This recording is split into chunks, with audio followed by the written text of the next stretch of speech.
안녕하세요. 저는 우미자라고 합니다.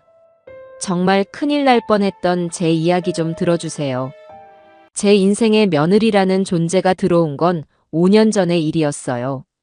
하나뿐인 아들 동철이가 세상에서 가장 사랑하는 여자라며 제 앞에 데리고 왔을 때 저는 정말 기뻤습니다. 김지연. 이름도 예쁘고 웃는 모습은 더 예쁜 아이였죠. 싹싹하고 애교 많은 모습에 저와 남편은 한치의 망설임도 없이 결혼을 허락했습니다. 며느리를 딸처럼 아끼고 사랑해 주리라, 세상에서 제일 행복한 며느리로 만들어 주리라 다짐했어요. 그 다짐이 얼마나 어리석고 헛된 것이었는지 그때는 미처 몰랐습니다. 저는 지연이에게 무엇이든 해주고 싶었어요. 시집살이라는 말은 옛말이라고 생각했기에 명절이나 제사 때도 힘들면 오지 말라고 먼저 챙겨주곤 했습니다. 계절이 바뀔 때마다 백화점에 데려가 머리부터 발끝까지 새 옷을 사입혔고 신상 명품 가방이 나왔다고 하면 어느새 제 손에는 지연이에게 줄 쇼핑백이 들려 있었죠. 지연이는 그때마다 아이처럼 기뻐하며 제 팔에 매달렸어요. 어머니, 정말 감사해요. 제가 전생에 나라를 구했나 봐요. 이런 시어머니를 또 어디서 만나겠어요? 그렇게 말하며 제 볼에 입을 맞추는 며느리를 보며 저는 흐뭇한 미소를 감추지 못했습니다. 제 안목이 틀리지 않았다고, 참 좋은 아이를 며느리로 들였다고 스스로를 칭찬하기까지 했으니까요. 남편 강성필은 그런 저를 보며 가끔 핀잔을 주기도 했어요. 당신도 참. 너무 퍼주기만 하면 벌은 나빠져. 세상에 공짜 좋아하는 사람치고 제대로 된 사람 없어. 여보, 왜 그런 섭섭한 소리를 해요? 지연이가 얼마나 착한데요? 우리 아들 하나 보고 시집와서 잘해주고 싶은 내 마음을 왜 몰라줘요? 저는 남편의 말을 그저 무뚝뚝한 사람의 괜한 걱정이라 치부했습니다. 하지만 남편의 그 말이 현실이 되기까지는 그리 오랜 시간이 걸리지 않았어요. 검은 속내를 감춘 지연이의 욕심은 마치 밑 빠진 독처럼 채워도 끝이 없었으니까요. 모든 것은 아주 사소한 부탁에서 시작됐습니다. 어느 주말 지연이가 과일 바구니를 사들고 혼자 집으로 찾아왔더군요. 평소에는 아들 동철이와 함께 오거나 약속 없이 오는 법이 없던 아이라 조금 의아했지만 저는 반갑게 며느리를 맞았습니다. 어머님, 드릴 말씀이 있어서요.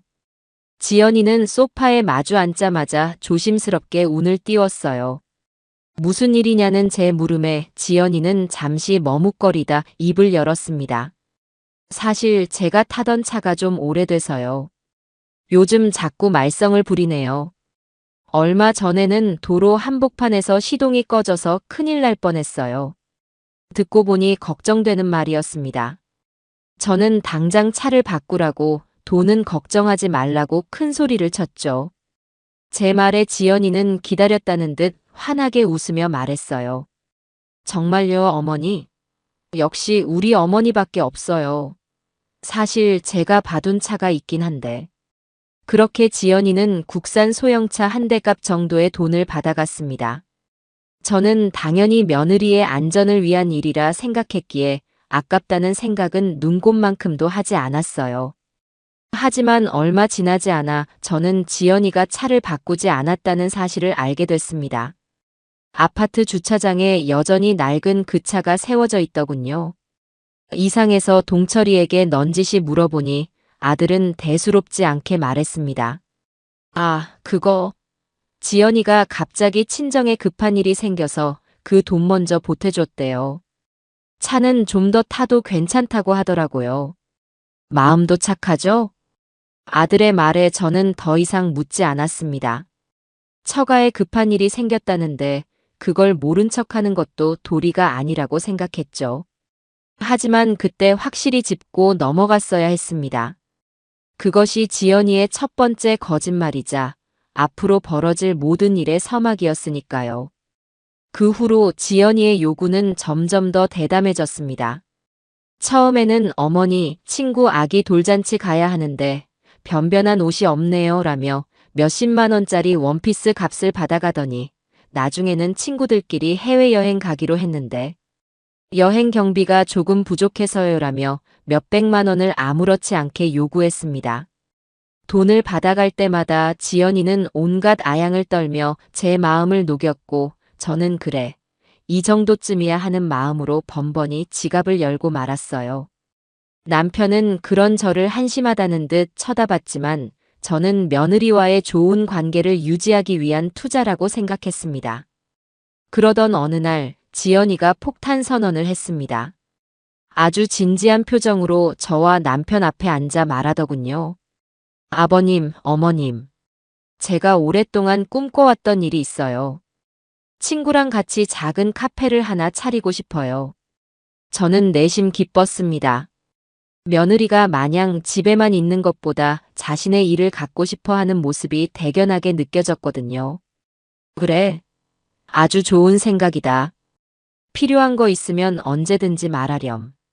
제 말에 지연이는 신이 나서 준비해온 서류 뭉치를 꺼내 보였습니다. 여러 카페 사진과 예상 인테리어 시안 같은 것들이었죠. 하지만 정작 가장 중요한 사업 계획이나 자금 계획 같은 건 찾아볼 수 없었어요. 그저 예쁜 사진들만 가득한 종이 뭉치일 뿐이었습니다. 남편이 날카롭게 물었어요. 그래서 자금은 얼마나 필요한데? 네, 아버님. 이것저것 다 합쳐서 보증금이랑 인테리어 비용까지 한 2억 원 정도 생각하고 있어요. 2억. 순간 제 귀를 의심했습니다. 몇백만 원 수준이던 며느리의 요구가 어느새 억 단위로 훌쩍 뛰어 있었어요. 제 표정이 굳어지는 것을 봤는지 지연이가 다급하게 덧붙였습니다. 물론 그냥 달라는 말씀은 아니에요. 가게 자리도 거의 다 알아봤고 오픈만 하면 정말 대박날 자신 있어요. 금방 갚을 수 있어요, 아버님. 하지만 남편은 냉정했습니다. 평생을 사업가로 살아온 남편의 눈에는 지연이의 계획이 얼마나 허술하고 무모한지 훤히 보였을 겁니다. 아가, 세상에 대박이라는 건 없단다. 그저 운이 좋거나 아니면 피나는 노력을 했을 때 따라오는 결과물일 뿐이지. 너는 지금 그 둘 중 어디에도 해당하지 않는 것 같구나. 남편의 차가운 말에 지연이의 얼굴이 살짝 굳었습니다. 남편은 말을 이었어요. 정말로 이 사업을 하고 싶다면 제대로 된 사업 계획서부터 다시 써오너라. 상권 분석, 예상 매출, 손익분기점, 자금 회수 계획까지. A4 용지 한 장이라도 좋으니 네가 이 사업에 대해 얼마나 진지하게 고민했는지 나를 설득시켜보란 말이다. 지연이는 아무 말도 하지 못했습니다. 그저 입술만 깨물고 있었죠. 분위기가 험악해지는 것을 원치 않았던 저는 서둘러 상황을 수습했습니다. 여보, 너무 딱딱하게 말하지 말아요. 지연이가 이제 막 시작하려는 건데 처음부터 어떻게 완벽하겠어요. 아가, 너무 서운하게 생각하지 마라. 아버님 말씀은 신중하게 결정하자는 뜻이니까. 하지만 제 위로는 아무런 소용이 없었습니다. 그날 이후 지연이는 저희 집의 발길을 뚝 끊었습니다. 전화도 받지 않았죠. 아들 동철이에게 물어보면 늘 바쁘다는 핑계만 댈 뿐이었습니다. 저는 덜컥 겁이 났어요. 남편의 말이 며느리에게 너무 큰 상처가 된 것은 아닐까, 이대로 사이가 멀어지는 것은 아닐까 걱정됐습니다. 며칠을 끙끙 앓던 저는 결국 먼저 지연이에게 손을 내밀기로 했습니다. 제가 직접 찾아가서 사과하고 마음을 풀어줘야겠다고 생각했죠. 하지만 제가 전화를 걸기도 전에 지연이가 먼저 저희 집으로 찾아왔습니다. 며칠 만에 본 며느리의 모습은 딴 사람처럼 수척해져 있었어요. 눈은 퉁퉁 부어 있었고 얼굴에는 핏기 하나 없었습니다. 지연이는 현관에 들어서자마자 제 앞에 털썩 무릎을 꿇었습니다. 어머니, 제가 잘못했어요. 제가 너무 생각이 짧았어요. 저는 깜짝 놀라 지연이를 일으키려 했지만 지연이는 고개를 저으며 바닥에 엎드려 울기 시작했습니다. 어머니, 아버님 말씀이 다 맞아요. 제가 너무 쉽게 생각했어요. 그런데 이제 와서 이 일을 그만둘 수가 없게 됐어요. 아가, 그게 무슨 소리니? 천천히 말해보렴. 지연이는 흐느끼며 말을 이었습니다. 동업하기로 한 친구와 이미 가게 계약을 마쳤다는 것이었습니다. 그런데 저희가 돈을 안 해주면 계약을 파기해야 하고 그렇게 되면 위약금까지 물어줘야 한다는 거였죠. 친구가 저만 믿고 다니던 회사까지 그만뒀는데 제가 어떻게 그 친구 인생을 망쳐요, 어머니. 차라리 제가 죽는 게 나아요. 지연이는 마치 세상이 무너진 것처럼 서럽게 울었습니다. 저는 그만 마음이 약해지고 말았어요. 아무리 그래도 며느리가 저렇게까지 힘들어하는데 모른 척할 수는 없었습니다. 제가 지연이의 등을 토닥이며 위로하던 바로 그때 퇴근한 아들 동철이가 집으로 들어왔습니다. 아들은 바닥에 엎드려 우는 아내와 그 옆에서 어쩔 줄 몰라 하는 저를 번갈아 보더니 표정이 굳어졌어요. 지연이는 동철이를 보자마자 더 큰 소리로 울기 시작했습니다. 여보, 내가 당신 얼굴에 먹칠했어. 어머님이 나 때문에 너무 힘들어 하셔. 그 말은 마치 제가 지연이를 구박해서 울린 것처럼 들렸습니다. 아니나 다를까 아들은 제게 따지듯 물었어요. 어머니, 이게 다 어떻게 된 일이에요? 지연이한테 무슨 말 하셨어요? 아니다, 동철아. 그게 아니고. 제가 해명하려 했지만 지연이는 아들의 바짓가랑이를 붙잡고 애원하며 제 말을 막았습니다. 아니에요, 여보. 다 내 잘못이야. 내가 주제넘은 부탁을 드려서 그래. 어머니는 아무 잘못 없으셔. 지연이의 그 말은 불에 기름을 붓는 격이었습니다. 아들은 완전히 오해하고 말았죠. 아내의 눈물만 본 아들은 이성을 잃고 제게 삿대질하며 소리쳤습니다. 어머니, 돈이 그렇게 중요하세요? 돈 때문에 사람을 이렇게 비참하게 만드셔야겠어요? 지연이가 어머니한테 얼마나 잘했는데 어떻게 이럴 수가 있어요? 저는 너무나도 억울하고 기가 막혔습니다. 강동철, 너 지금 엄마한테 무슨 말버릇이야? 내가 언제 돈 때문에 지연이를 비참하게 만들었다고 그래? 그럼 지금 이 상황은 뭔데요? 어머니가 돈 안 내주셔서 지연이가 위약금 물게 생겼고 친구한테 신용까지 잃게 생겼잖아요. 이게 사람 비참하게 만드는 거 아니면 뭔데요? 아들의 목소리는 점점 더 커졌고 저는 평생 들어본 적 없는 아들의 막말에 심장이 쿵 내려앉는 것 같았습니다. 제가 아들을 어떻게 키웠는데 어떻게 제게 저런 말을 할 수 있을까요? 분하고 원통해서 눈물이 핑 돌았습니다. 너 정말. 제가 말을 잇지 못하고 있자 아들은 한 걸음 더 제게 다가왔습니다. 그리고 제 평생, 아니 죽어서도 잊지 못할 끔찍한 일을 저질렀습니다. 제 아들이, 제 하나뿐인 아들이 며느리가 눈을 동그랗게 뜨고 지켜보는 바로 그 앞에서 제 멱살을 거칠게 잡아챘습니다. 어머니, 제발 정신 좀 차리세요. 순간 세상이 멈춘 것 같았어요. 목을 조르는 아들의 손보다 저를 경멸하듯 내려다보는 그 눈빛이 더 아프고 고통스러웠습니다. 제 아들이 아니었어요. 그건 아내의 거짓 눈물에 눈이 멀어 어미도 알아보지 못하는 짐승일 뿐이었습니다. 아들의 손이 제 멱살을 틀어쥔 그 찰나의 순간, 시간은 영원처럼 늘어졌습니다. 귓가에서 모든 소리가 사라지고 눈앞에는 저를 증오로 가득 찬 눈으로 내려다보는 아들의 얼굴만이 전부였어요. 제가 낳고 제 품에서 길렀던 아들이었습니다.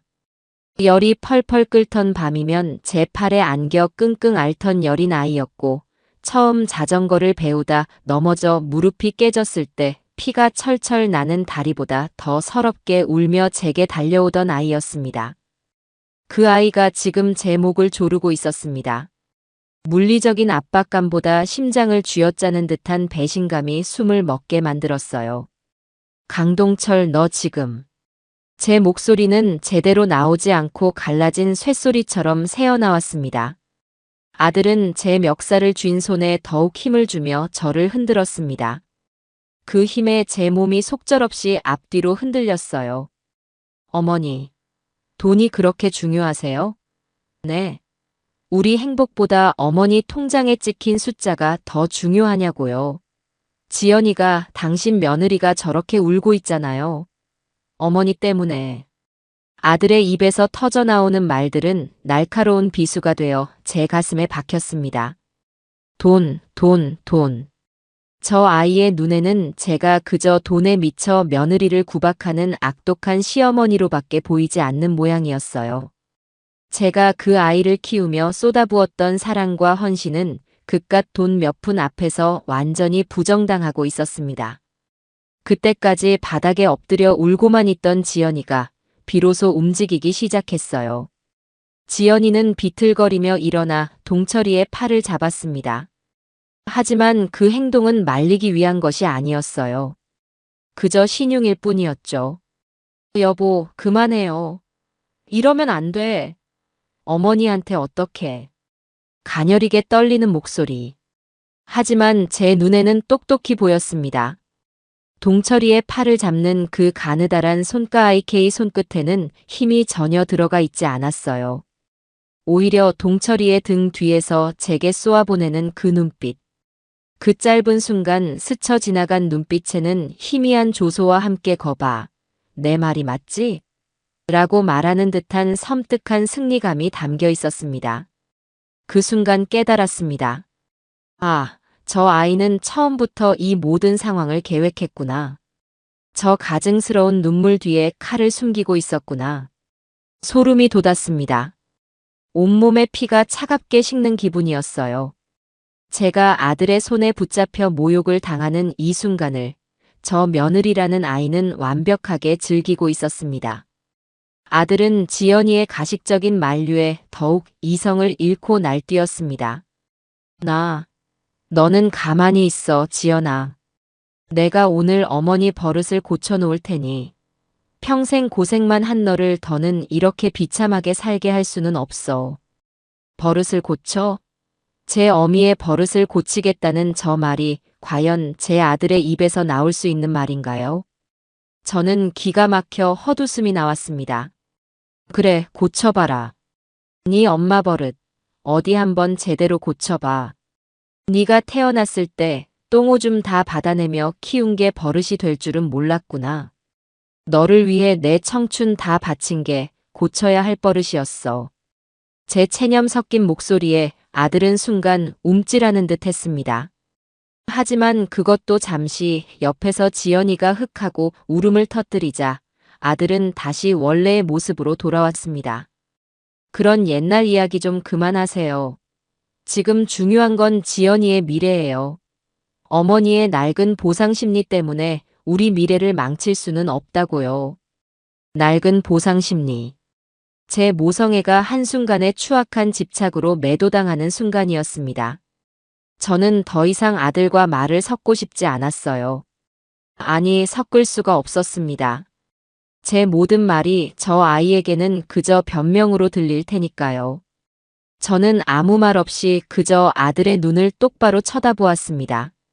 아들은 제 침묵을 저항으로 받아들였는지 제 멱살을 잡았던 손을 거칠게 놓으며 저를 밀쳤습니다. 으악. 저는 중심을 잃고 뒤로 비틀거리다 소파에 겨우 몸을 기댔습니다.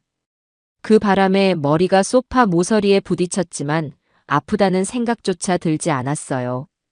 동철이는 씩씩거리며 숨을 몰아쉬었고 그 옆에서 지연이는 어머니, 괜찮으세요? 라며 입으로만 걱정하는 소리를 냈습니다. 다가와서 저를 부축하려는 신용조차 하지 않았죠. 상황을 완전히 자기들 쪽으로 가져왔다고 판단했는지 동철이가 제게 최후 통첩을 하더군요. 똑똑히 들으세요. 내일 오전까지 약속한 돈 입금하세요. 만약 그렇게 못하시겠다면 저도 더는 어머니를 어머니로 생각하지 않겠습니다. 이 집 다시는 찾아오지 않을 겁니다. 제 아내 고생시키는 어머니, 저한테는 필요 없으니까요.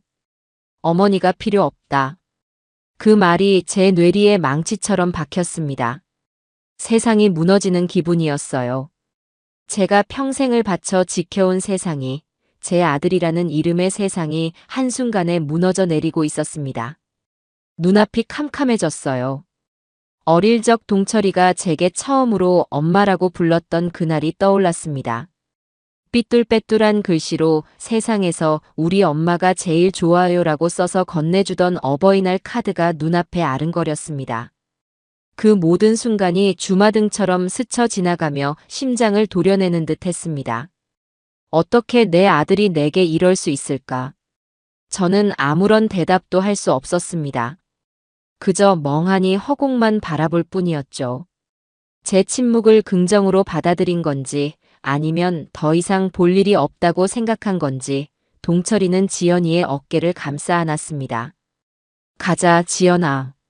이런데 더 있어봤자 너만 힘들어.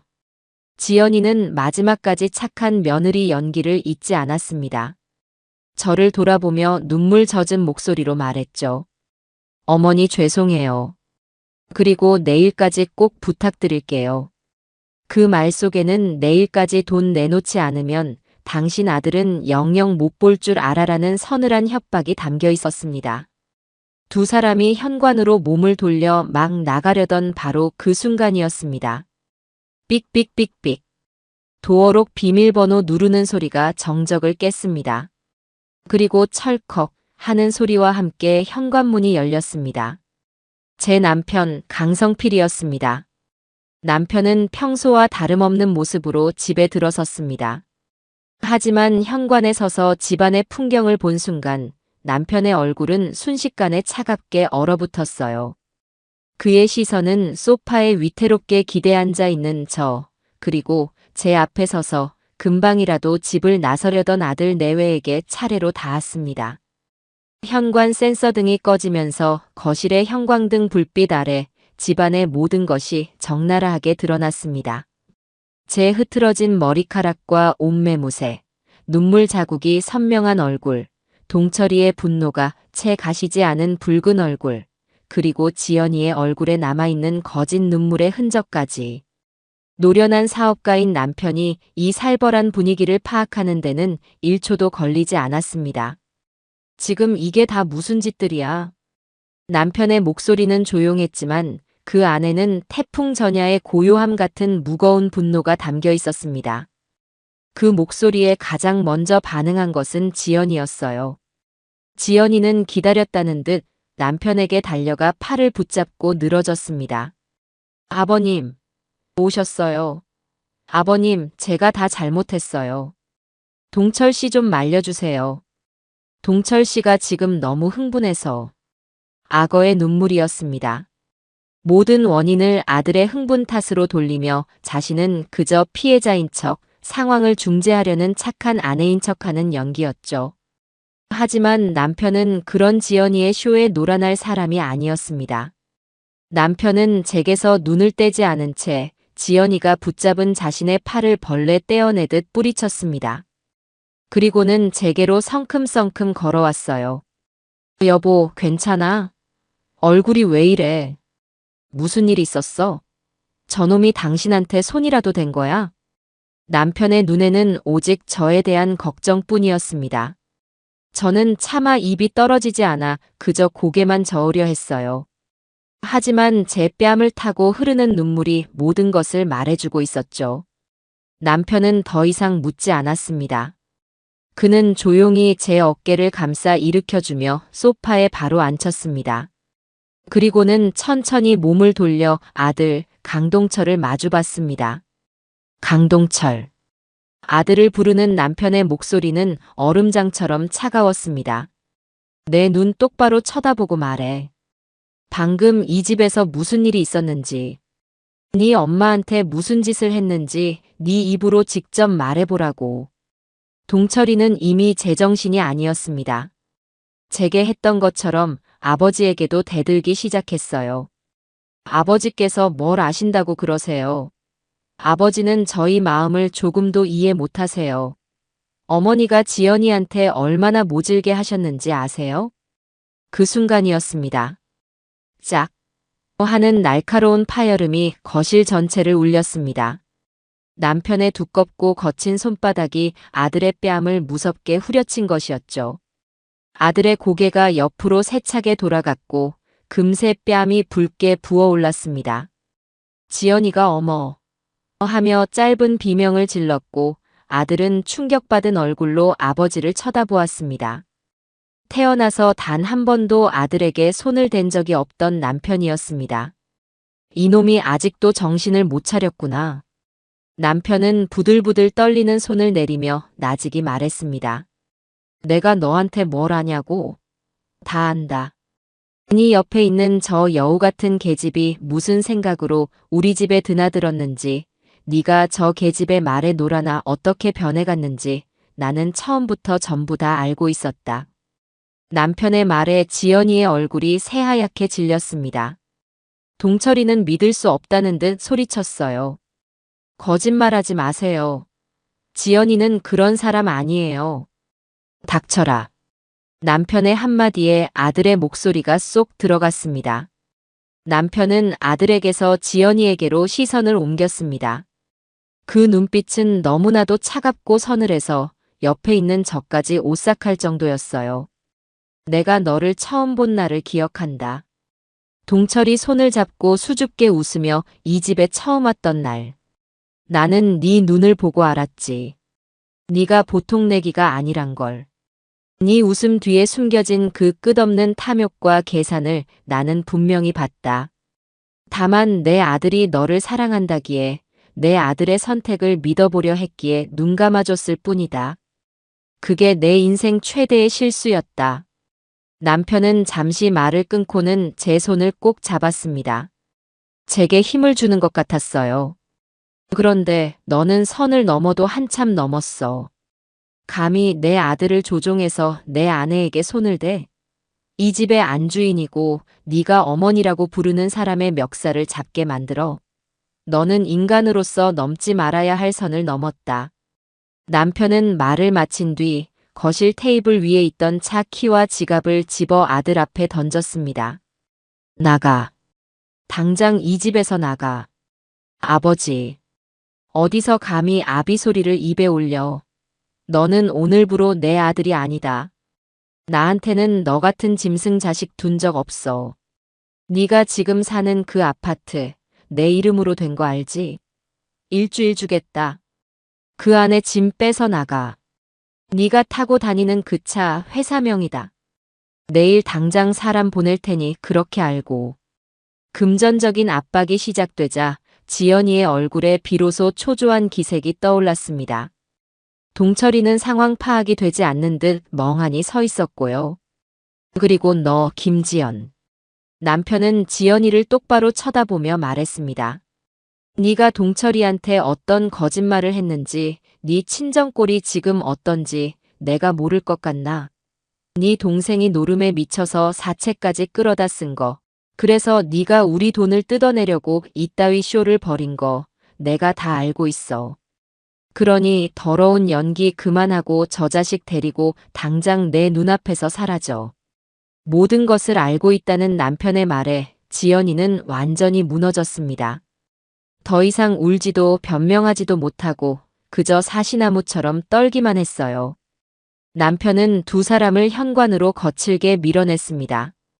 다시는 이 집 문턱 넘을 생각 마라. 내 아내 눈에 띄지도 마. 만약 한 번만 더 내 눈앞에 나타나면 그때는 니들 인생을 송두리째 망가뜨려 버릴 테니 내 말 명심해. 남편은 두 사람을 집 밖으로 완전히 내쫓은 뒤 현관문을 쾅 닫고 잠가버렸습니다. 육중한 문이 닫히는 소리와 함께 집안에는 깊은 정적이 흘렀습니다. 폭풍이 지나간 자리였죠. 남편은 거친 숨을 몰아쉬며 잠시 현관문에 기대 서 있더니 이내 제게로 다가왔습니다. 그리고는 아무 말 없이 저를 자신의 품에 가득 안아주었습니다. 그제야 제가 참고 있던 모든 것이 터져 나왔습니다. 그날 밤 저는 뜬 눈으로 밤을 새웠습니다.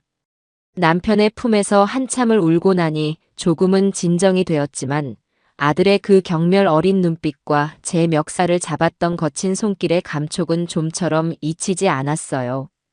억울하고 분한 마음, 그리고 아들에 대한 배신감으로 심장이 조각나는 듯 했습니다. 남편은 그런 제 곁을 묵묵히 지키며 따뜻한 생강차를 끓여다 주었습니다. 마셔. 속이 좀 따뜻해질 거야. 저는 떨리는 손으로 찻잔을 받아들었습니다. 김이 모락모락 피어오르는 찻잔을 내려다보며 제가 나직이 말했어요. 여보, 나 어떻게 해야 할지 하나도 모르겠어요. 그냥 다 꿈이었으면 좋겠어요. 남편은 제 옆에 조용히 앉아 제 손을 잡아주었습니다. 그의 손은 언제나처럼 크고 따뜻했어요. 힘들겠지만 현실을 봐야 해. 그리고 맞서 싸워야지. 저것들한테 우리 인생을 더는 망치게 내버려 둘 수는 없잖아. 남편의 단호한 목소리에 저는 고개를 들었습니다. 그의 눈은 슬픔과 분노로 가득했지만 동시에 앞으로 나아가야 할 길을 정확히 보고 있는 듯 했습니다. 당신 아까 지연이네 집 사정, 어떻게 다 알고 있었어요? 동생이 노름 빚진 것까지. 제 물음에 남편은 깊은 한숨을 내쉬었습니다.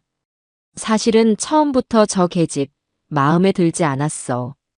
당신 앞에서는 살갑게 웃고 애교 부렸지만 어딘가 모르게 사람을 불편하게 만드는 구석이 있었지. 눈빛에 욕심이 가득한 게 보였거든. 남편은 잠시 말을 멈추고는 충격적인 이야기를 털어놓기 시작했습니다. 결혼을 허락하기 전 남편은 몰래 사람을 써서 지연이의 뒷조사를 했었다고 합니다. 당신한테는 말 안 했어. 괜한 걱정 끼치고 싶지 않았고 무엇보다 동철이가 좋다는데 부모된 입장에서 반대하기가 쉽지 않았으니까. 그때 조사로는 특별히 문제될 만한 건 없었어. 아버지가 오래전에 사업하다가 좀 망했다는 거, 그래서 집안이 넉넉지 않다는 것 정도였지. 그건 흠이 아니라고 생각했어. 사람이 착하고 성실하면 되는 거니까. 하지만 결혼 후 남편은 지연이의 미묘한 행동들을 그냥 지나치지 않았다고 해요. 제가 무심코 넘겼던 것들을 남편은 하나하나 기억하고 있었습니다.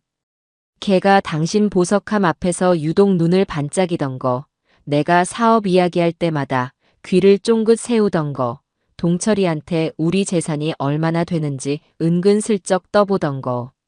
나는 다 보고 있었어. 그래서 최근에 다시 한번 사람을 붙여봤지.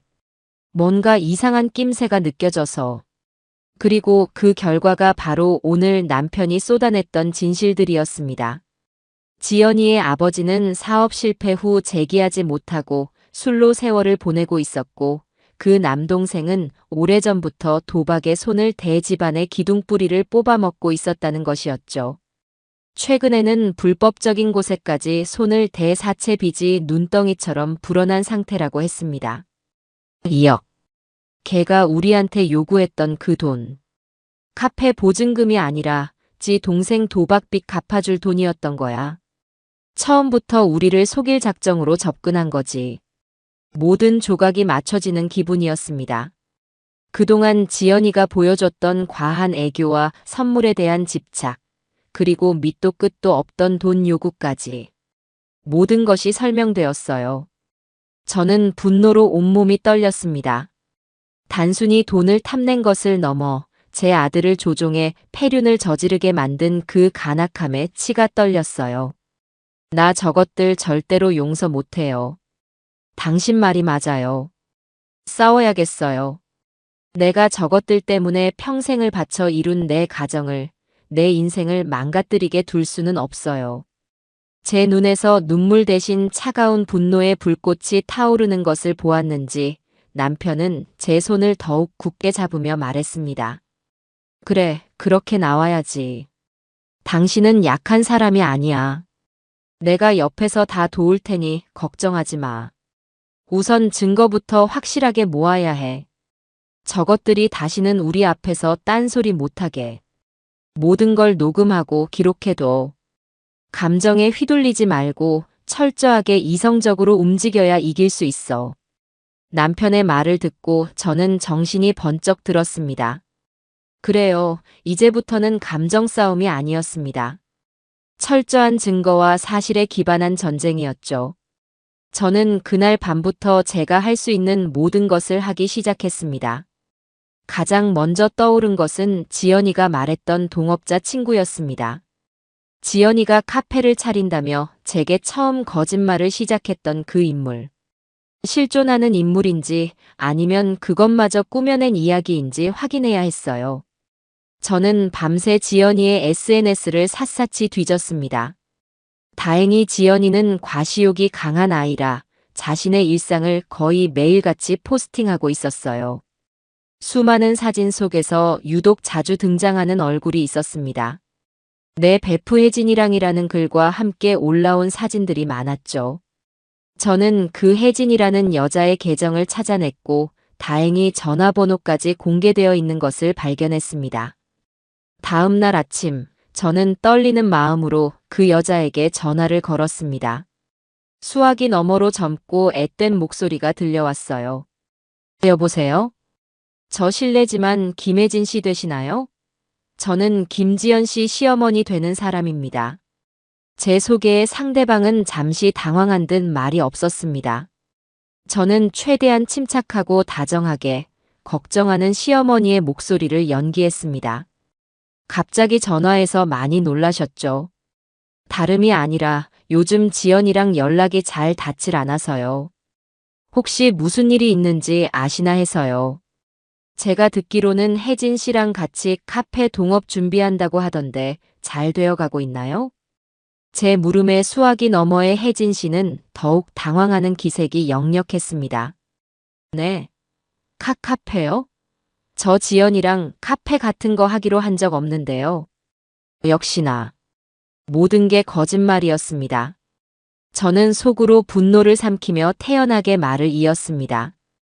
어머, 그래요? 이상하다.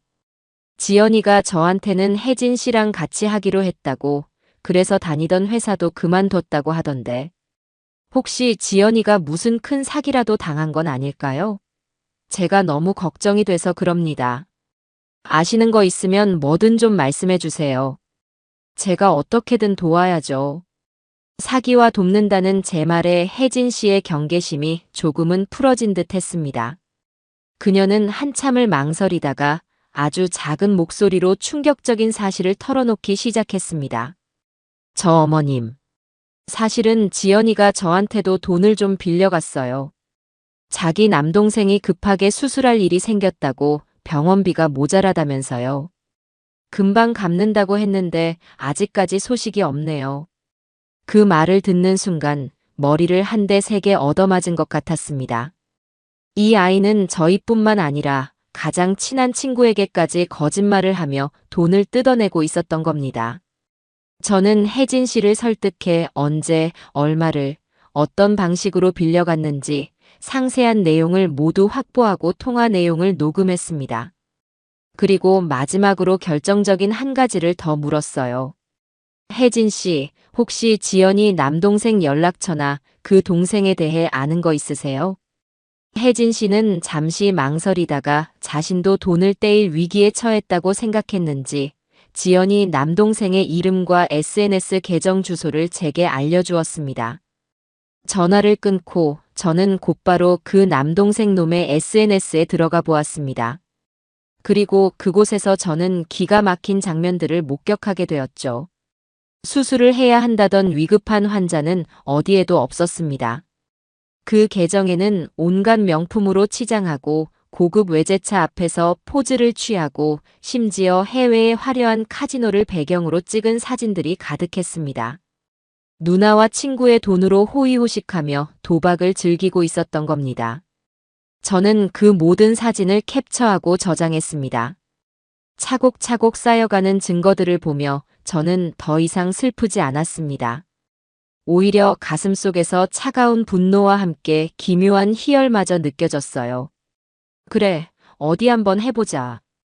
니들이 어떤 거짓말로 내 아들을 망치고 내 가정을 파괴했는지 내가 세상에 전부 다 밝혀줄게. 그리고 니들이 저지른 죄에 대한 대가를 반드시, 그것도 아주 처절하게 치르게 해줄게. 제 반격은 이제 막 시작되고 있었습니다. 증거는 차고 넘쳤습니다.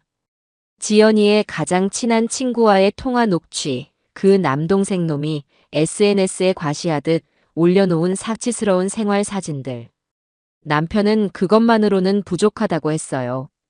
저들이 우리에게 저지른 짓에 비하면 너무나도 미약한 증거라고, 더 확실하고 결정적인 한 방이 필요하다고 말했죠. 저는 남편의 말에 동의하면서도 한편으로는 불안했습니다. 저 악랄한 아이가 과연 이대로 순순히 물러날까? 분명 무슨 짓을 해도 할 것이라는 불길한 예감이 들었어요. 그리고 그 예감은 언제나처럼 틀리지 않았습니다. 저희 집에서 쫓겨난 지 고작 이틀 만이었습니다. 아침에 장을 보러 동네 마트에 들렀는데 분위기가 이상했어요. 평소에는 마주치기만 해도 반갑게 인사를 건네던 마트 사장님이 저를 보고도 못 본 척 고개를 돌렸고 계산대 아주머니는 제 얼굴을 힐끔거리며 수군거렸습니다. 동네 사람들이 저를 피하는 듯한 기묘한 위화감.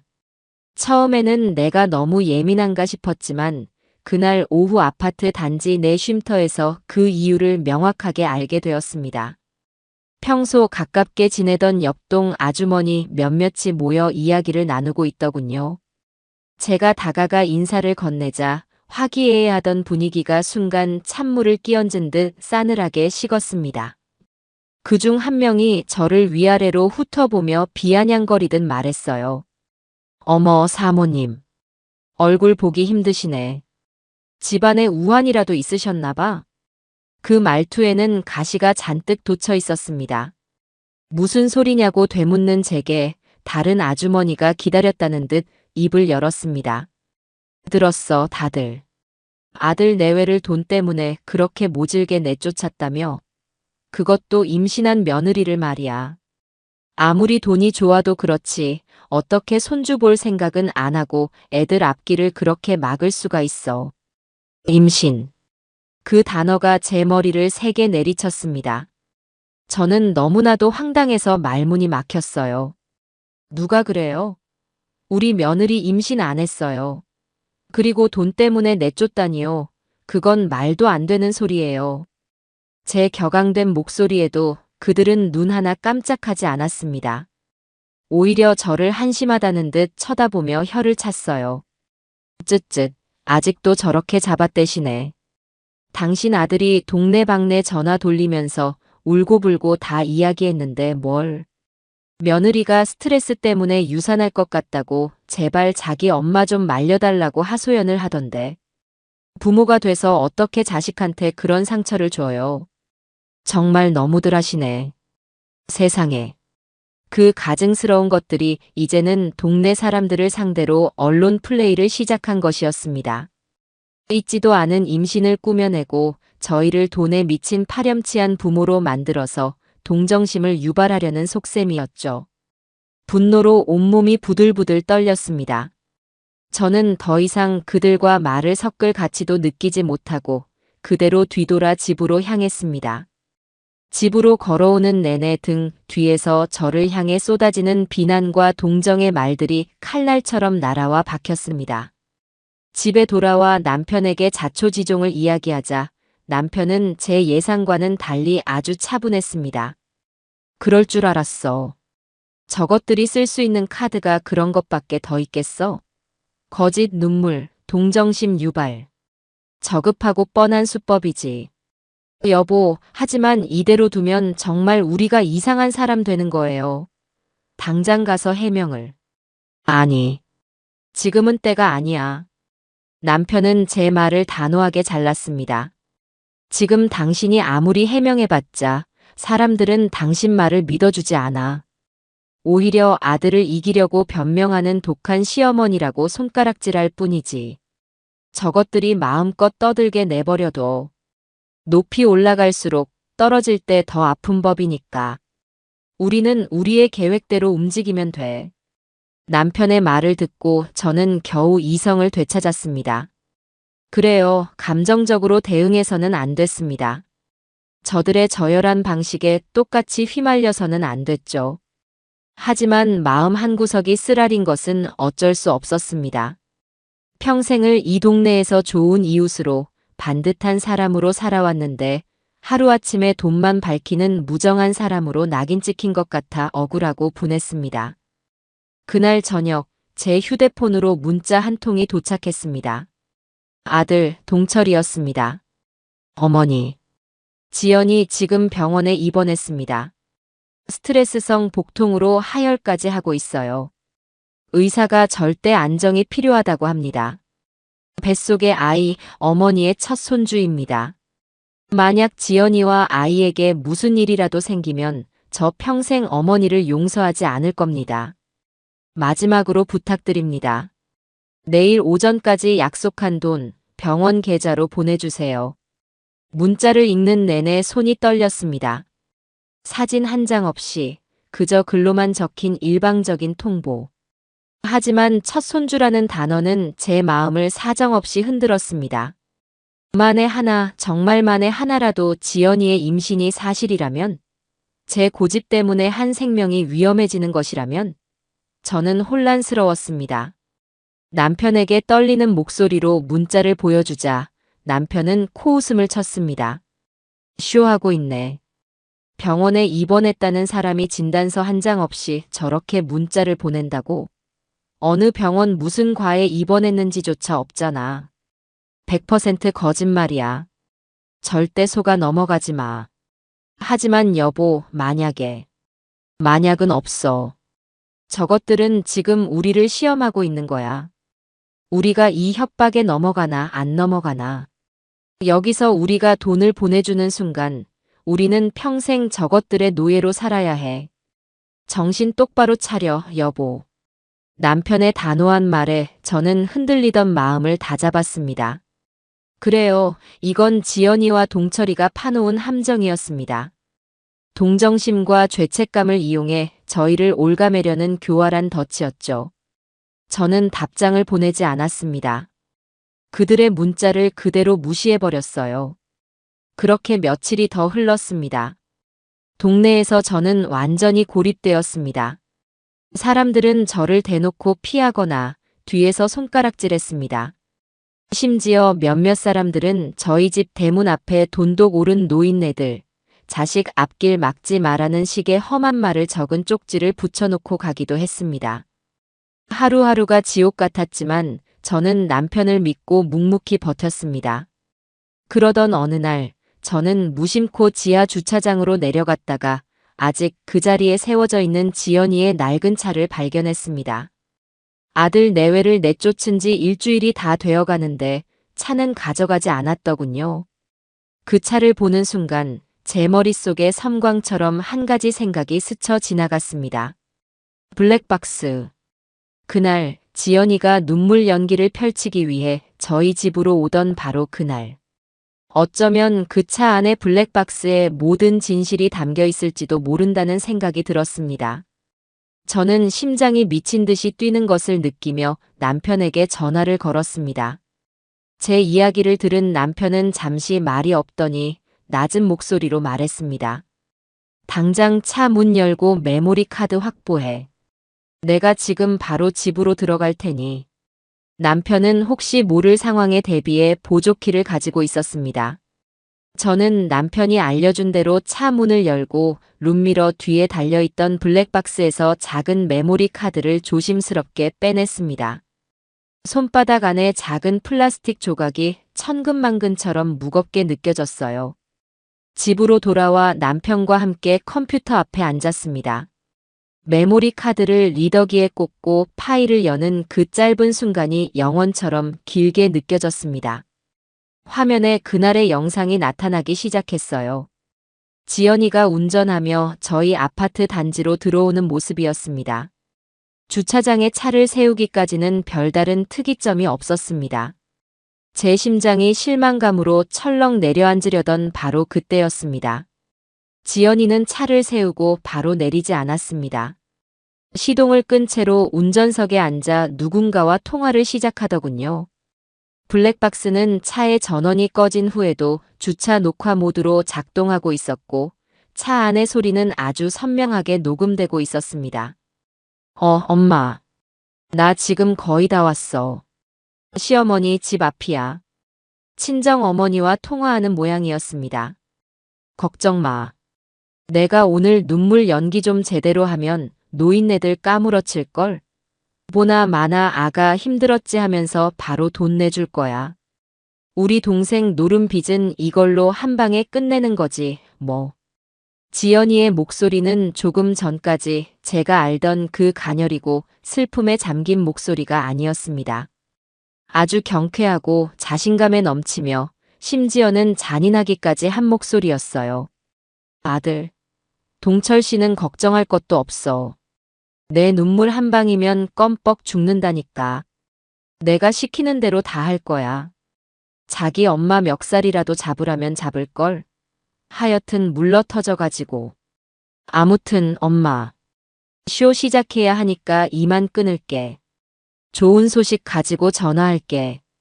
통화가 끝나고 지연이는 사이드미러를 보며 자신의 얼굴을 확인했습니다. 그리고는 갑자기 눈에 인공 눈물을 여러 번 넣더군요. 눈가가 촉촉해진 것을 확인하고는 만족스러운 듯 희미하게 미소를 지었습니다. 그 미소는 제가 평생 본 그 어떤 표정보다도 사악하고 소름 끼치는 것이었습니다. 잠시 후 지연이는 언제 그랬냐는 듯 금방이라도 울음이 터질 것 같은 슬픈 표정을 지어 보이며 차에서 내렸습니다. 저와 남편은 아무 말도 할 수 없었습니다. 그저 멍하니 모니터만 바라볼 뿐이었죠. 모든 것이 담겨 있었습니다.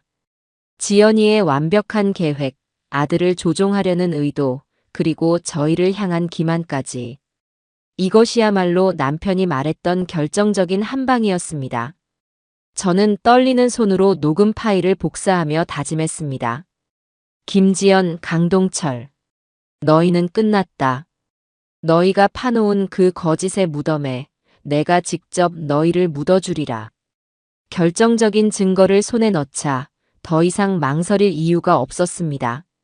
남편과 저는 곧바로 반격을 위한 계획을 세웠습니다. 어설픈 해명이나 개별적인 연락은 아무런 소용이 없었어요.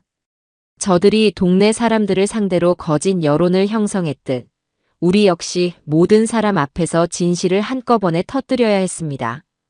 저들의 거짓말이 얼마나 추악하고 교활했는지 모두가 보는 앞에서 낱낱이 밝혀야만 했습니다. 남편은 그날 저녁 직접 전화를 돌리기 시작했습니다.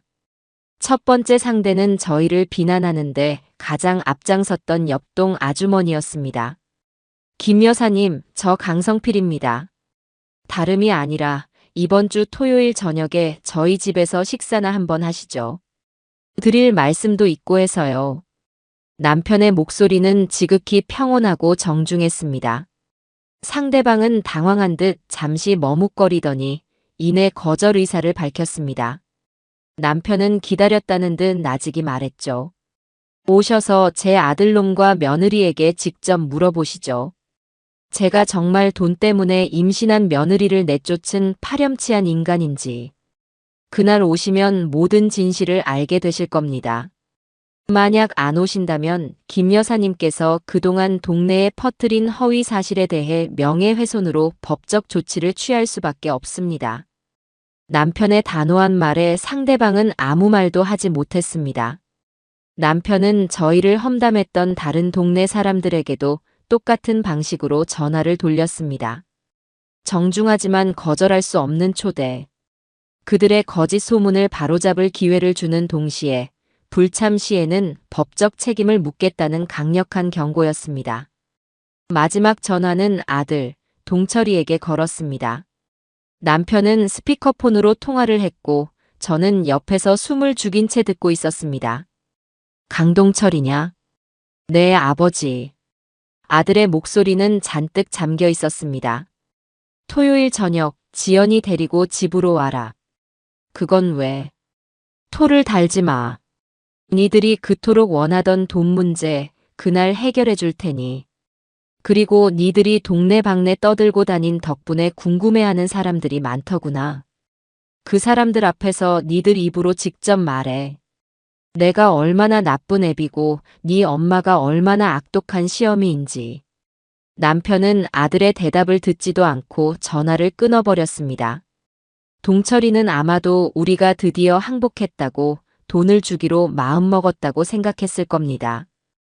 그 어리석은 아이는 자기가 제 발로 심판대로 걸어 들어오고 있다는 사실을 꿈에도 모른 채 기꺼이 초대에 응할 것이 분명했습니다. 약속한 토요일이 되었습니다. 저는 아침부터 집안을 깨끗이 청소하고 남편은 거실 TV에 노트북을 연결하고 커다란 스피커를 설치했습니다.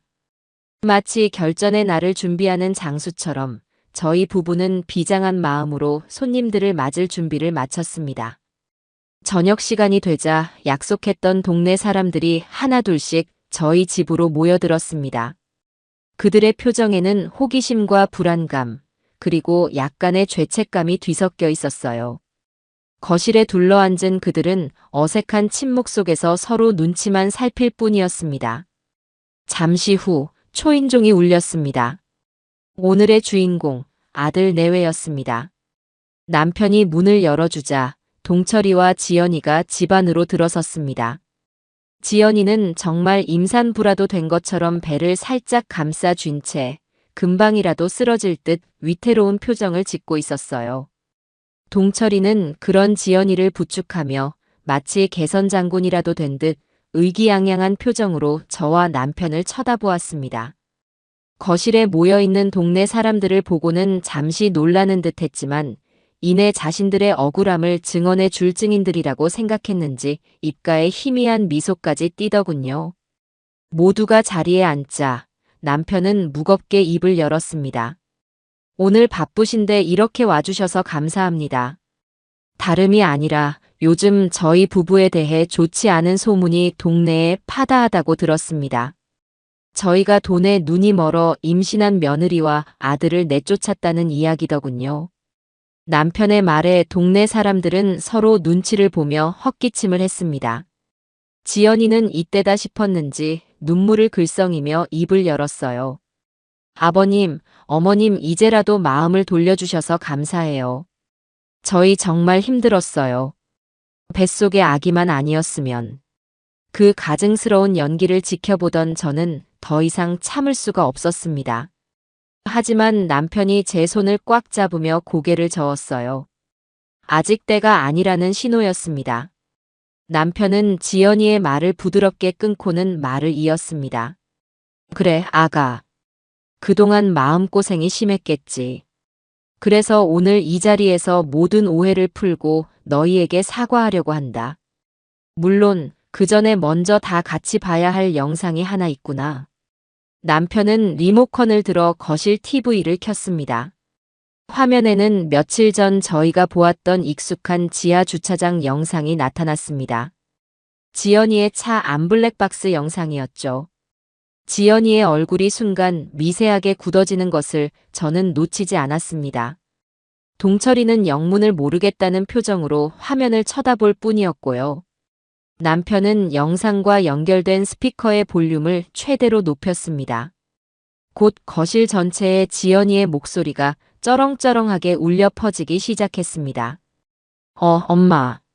나 지금 거의 다 왔어. 시어머니 집 앞이야. 걱정 마. 내가 오늘 눈물 연기 좀 제대로 하면 노인네들 까무러칠걸? 우리 동생 도박 빚은 이걸로 한 방에 끝내는 거지, 뭐.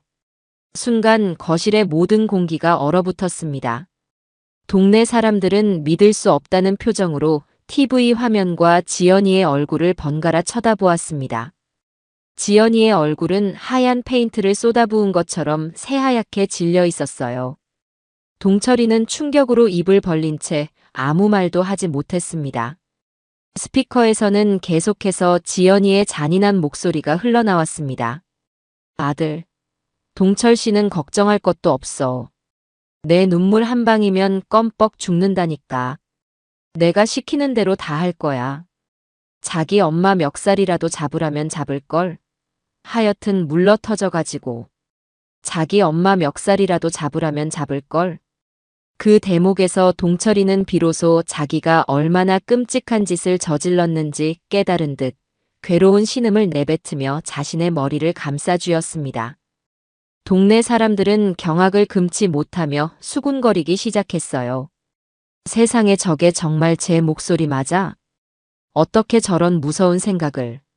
완전 사기꾼 아니야? 영상 속 지연이가 인공 눈물을 넣고 사악한 미소를 짓는 장면이 나오자 거실은 분노와 경멸의 탄성으로 가득 찼습니다. 영상이 끝나고 남편은 아무 일도 없었다는 듯 차분하게 리모컨을 내려놓았습니다. 그리고는 사시나무처럼 떨고 있는 지연이를 향해 물었습니다. 자, 아가. 이제 네 입으로 직접 말해보렴. 네 뱃속에 있다는 내 첫 손주는 안녕하신지. 그리고 네가 말하는 오해라는 게 도대체 무엇인지 말이야. 지연이는 아무 말도 하지 못했습니다. 그저 아니 저건 조작된 거야. 라는 말만 앵무새처럼 되뇌일 뿐이었죠. 하지만 그 말을 믿는 사람은 아무도 없었습니다. 저는 자리에서 일어나 미리 준비해 두었던 서류 뭉치를 테이블 위에 펼쳐 놓았습니다. 조작이라고요? 그럼 이건 어떤가요? 첫 번째는 지연이의 친구 혜진 씨와의 통화 녹취록이었습니다. 제가 스피커폰으로 녹음 파일을 재생하자 카페 동업은커녕 친구에게까지 동생 병원비를 핑계로 돈을 뜯어낸 지연이의 거짓말이 만천하에 드러났습니다. 그리고 이건 지연 씨의 남동생이 그동안 어떻게 살아왔는지 보여주는 증거 자료들입니다. 저는 노트북 화면을 TV에 연결해 지연이 남동생의 SNS 사진들을 하나씩 보여주었습니다. 명품 옷과 시계, 외제차, 해외 카지노. 누나와 친구의 돈으로 벌인 호화로운 생활이 적나라하게 펼쳐지자 사람들은 혀를 내둘렀습니다. 모든 증거가 공개되자 지연이는 마침내 무너져 내렸습니다. 더 이상 연기도 변명도 할 수 없게 된 지연이는 그 자리에 주저앉아 발악하듯 소리쳤습니다. 그래. 다 내가 그랬어. 돈 때문에. 지긋지긋한 가난이 싫어서 그랬다고. 당신들처럼 돈 많은 사람들은 평생 가도 모를 거야. 그래서 뭐. 그래서 나를 죽이기라도 할 거야? 뻔뻔하기 짝이 없는 그 태도에 저를 비난했던 옆동 아주머니가 자리에서 벌떡 일어나 지연이의 뺨을 향해 손을 휘둘렀습니다. 하지만 그 손은 허공에서 멈췄어요. 제가 그 아주머니의 팔을 잡았기 때문입니다. 아주머니, 손 더럽히지 마세요. 저런 건 사람의 법이 아니라 하늘의 법이 심판할 겁니다. 저는 차가운 목소리로 말하며 무너진 지연이와 망연자실한 표정으로 앉아있는 아들을 번갈아 보았습니다. 진실의 심판은 이제 막 끝났을 뿐 진짜 처절한 대가를 치르게 하는 것은 지금부터 시작이었으니까요. 모든 진실이 밝혀진 거실은 싸늘한 정적에 휩싸였습니다. 동네 사람들은 조금 전까지 자신들이 동정했던 지연이를 경멸의 눈빛으로 쏘아보았고 일부는 자신들이 소문에 휩쓸려 저희 부부를 오해했던 것에 대해 미안한 기색을 내비치기도 했습니다. 하지만 그 순간 제 눈에는 아무것도 들어오지 않았습니다. 오직 한 사람, 제 아들 강동철의 모습만이 제 시야를 가득 채웠습니다. 동철이는 소파 구석에 주저앉아 있었습니다. 텅 빈 눈으로 허공을 응시하고 있었죠. 자신이 얼마나 어리석었는지 아내의 거짓말에 속아 제 어미에게 얼마나 끔찍한 죄를 저질렀는지 그 짧은 시간 동안 온몸으로 깨닫고 있는 듯 했습니다. 아들의 얼굴은 하얗게 질려 있었고 굵은 땀방울이 쉴 새 없이 흘러내렸습니다. 그 모습이 안쓰러웠냐고요? 아니요. 전혀요. 저는 그저 차가운 눈으로 아들을 내려다볼 뿐이었습니다. 동정심은 조금도 들지 않았어요. 저 아이가 스스로의 잘못을 얼마나 깊이 깨닫고 얼마나 고통스러워하는지 제 눈으로 똑똑히 확인하고 싶었습니다. 강동철. 제가 나직이 아들의 이름을 불렀습니다. 제 목소리에 아들은 움찔하며 저를 올려다보았습니다. 그 눈에는 이제 분노나 반항심 대신 깊은 절망과 공포가 가득했습니다. 너 이제 알겠니? 네가 무슨 짓을 했는지. 네가 사랑한다던 그 여자가 어떤 인간인지. 그리고 네가 네 엄마 가슴에 얼마나 큰 대못을 박았는지 이제는 좀 알겠어. 제 말에 아들의 눈에서 마침내 눈물이 터져 나왔습니다. 굵은 눈물방울이 뺨을 타고 쉴 새 없이 흘러내렸습니다. 아들은 어린아이처럼 입술을 부들부들 떨며 아무 말도 하지 못했습니다. 그저 잘못했어요라는 말만 간신히 내뱉을 뿐이었죠. 잘못해? 뭐가 잘못인데? 네가 뭘 잘못했는데? 저는 참지 못하고 소리쳤습니다. 네 엄마 멱살을 잡은 게 잘못이야? 아니면 저 여자의 거짓말에 놀아나 네 부모를 돈만 밝히는 늙은이로 취급한 게 잘못이야? 말해봐. 네가 저지른 잘못이 뭔지 네 입으로 직접 말해보라고. 제 서슬퍼런 외침에 아들은 완전히 무너져 내렸습니다. 소파에서 바닥으로 스르르 미끄러지듯 내려온 아들은 제 앞에 무릎을 꿇고 오열하기 시작했습니다. 어머니, 제가 죽을 죄를 지었습니다. 제가 제정신이 아니었습니다. 어머니, 제발 용서해 주세요. 아들은 제 바짓가랑이를 붙잡고 애원했지만 저는 그 손을 차갑게 뿌리쳤습니다. 용서. 나는 너를 용서할 생각, 눈곱만큼도 없다.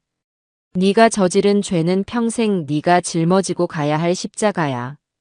어디서 감히 내게 용서를 구해. 바로 그때였습니다. 지금까지 바닥에 주저앉아 넋을 놓고 있던 지연이가 갑자기 제게 달려들듯이 일어났습니다. 어머니, 왜 동철 씨한테만 그러세요? 동철 씨는 아무 잘못 없어요. 다 제가 시킨 일이에요. 저를 탓하세요.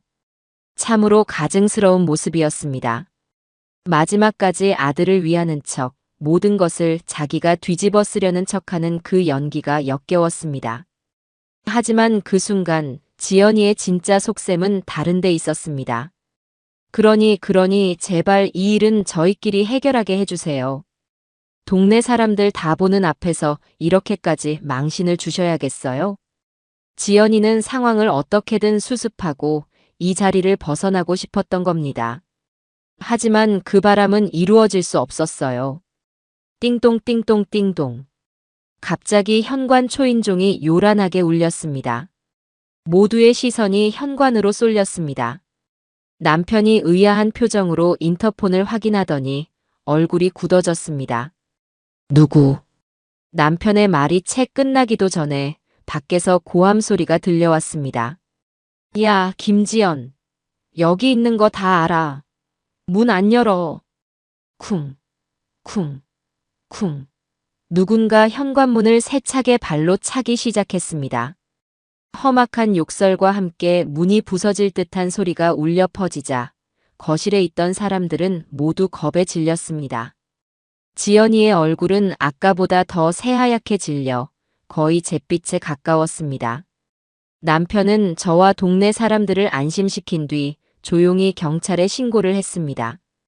그리고는 현관문을 열었습니다. 문 밖에는 험상궂게 생긴 사내 대여섯 명이 서 있었습니다. 그들은 문이 열리자마자 집 안으로 들이닥쳤고 거실에 있는 지연이를 발견하자마자 달려들었습니다. 이것 봐라. 여기 숨어 있었네. 야, 네 동생 빚 당장 안 갚아. 우두머리로 보이는 남자가 지연이의 머리채를 거칠게 잡아챘습니다. 지연이는 비명을 질렀고 동철이는 본능적으로 아내를 보호하려 했지만 다른 사내들에게 붙잡혀 꼼짝도 할 수 없었습니다.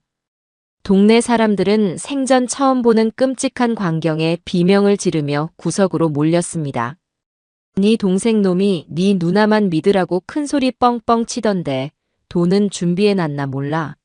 오늘까지 못 갚으면 네 신랑 신상부터 회사까지 싹 다 뿌려버리고 네 친정집 기물은 나만 하는 게 없을 줄 알아. 사채업자들이었습니다. 지연이 남동생이 빌려 쓴 도박 빚을 받으러 온 것이었죠. 모든 상황이 한순간에 정리되었습니다.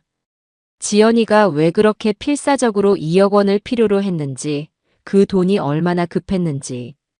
그때 집 밖에서 요란한 사이렌 소리가 들려왔습니다. 남편이 신고한 경찰이 도착한 것이었죠. 사채업자들은 경찰의 등장에 욕설을 내뱉으며 어쩔 수 없이 물러났습니다. 그들이 떠나기 전 우두머리 남자는 지연이에게 침을 뱉으며 말했습니다. 오늘만 날인 줄 알지 마. 니들, 내가 땅끝까지 쫓아간다. 사채업자들이 사라지고 경찰들이 돌아간 뒤 거실에는 다시 한번 무거운 침묵이 내려앉았습니다. 동네 사람들은 더 이상 이 끔찍한 막장 드라마에 엮이고 싶지 않다는 듯 서둘러 저희 집을 빠져나갔습니다. 이제 거실에는 저와 남편 그리고 완전히 망가져버린 아들 내외 단 4사람만이 남아 있었습니다. 남편은 아무 말 없이 안방으로 들어가 서류 봉투 하나를 가지고 나왔습니다. 그리고 그것을 넋이 나간 채 바닥에 앉아있는 아들 앞에 던졌습니다. 강동철, 네가 선택해라. 서류 봉투 안에는 이혼 서류 2장이 들어 있었습니다.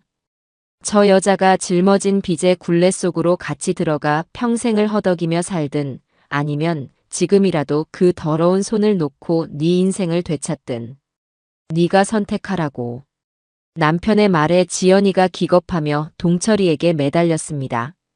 여보, 안 돼. 나 버리지 마. 내가 다 잘못했어. 내가 어떻게든 해결할게. 제발. 하지만 동철이는 지연이를 쳐다보지도 않았습니다. 그는 떨리는 손으로 바닥에 떨어진 이혼 서류와 펜을 집어들었습니다. 그리고는 한치의 망설임도 없이 자신의 이름을 적고 도장을 찍었습니다. 눈물이 서류 위로 뚝뚝 떨어져 잉크가 번졌지만 아들은 아랑곳하지 않았습니다. 서류를 완성한 아들은 그것을 지연이 앞에 밀어놓았습니다. 그리고는 평생 처음 들어보는 아주 차갑고 단호한 목소리로 말했습니다. 우리 끝내자. 너라는 악몽에서 이제는 깨어나고 싶다. 그것이 제 아들이 지옥 같았던 결혼 생활에 마침표를 찍는 순간이었습니다. 아들의 손에서 이혼 서류가 지연이 앞으로 밀어지는 순간 지연이의 마지막 이성마저 끊어진 듯 했습니다. 지금까지 보여주었던 그 어떤 모습보다도 더 추악하고 본능적인 얼굴이 드러났어요. 지연이는 이혼 서류를 갈기갈기 찢어 허공에 뿌리며 악을 썼습니다. 이혼? 웃기지 마. 내가 이혼해 주나 봐. 내가 이 집안에 바친 세월이 얼만데 내 청춘을 다 바쳤는데 이렇게는 못 끝나. 소송할 거야. 위자료 재산 분할. 당신들 재산 절반은 내 거야. 법대로 하자고. 그 발악하는 모습에 저는 일말의 동정심도 느껴지지 않았습니다.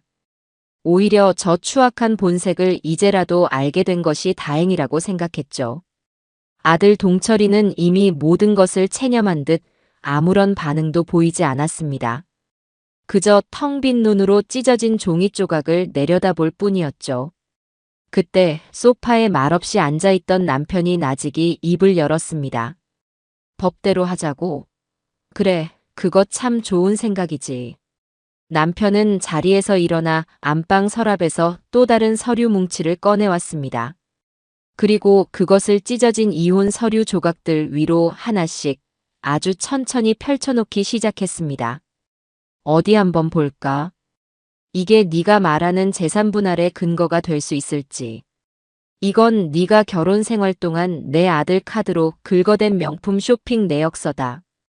총액이 1억 2천만 원이 넘더구나. 네가 말하는 바친 청춘에 대한 보상으로는 부족했나 보지. 남편은 이어서 다른 서류를 내려놓았습니다. 이건 네가 사는 아파트의 등기부등본이다.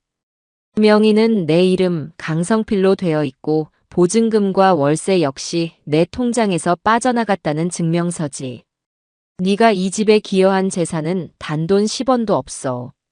그리고 이건 네가 타고 다니던 차의 리스 계약서. 역시 내 회사 법인 명의로 되어 있구나. 남편이 서류를 하나씩 공개할 때마다 지연이의 얼굴은 점점 더 하얗게 질려갔습니다. 남편은 마지막으로 녹음기 하나를 테이블 위에 올려놓았습니다. 그리고 이건 네가 저지른 가장 결정적인 실수에 대한 증거다.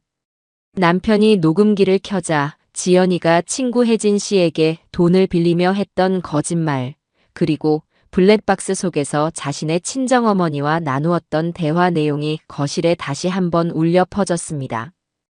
혼인 파탄의 원인이 명백하게 유책 배우자인 너에게 있다는 증거, 네가 우리 집안을 상대로 사기를 치려 했다는 증거. 이 모든 걸 가지고 법정에 서면 과연 판사가 누구 손을 들어줄까?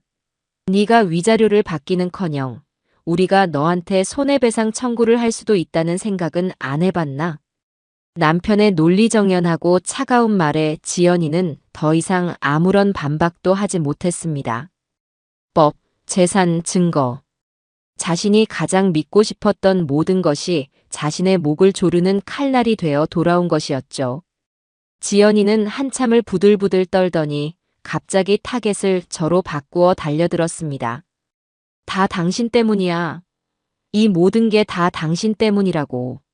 처음부터 나를 며느리로 생각도 안 했지. 우리 집 무시하고 나를 무시하고.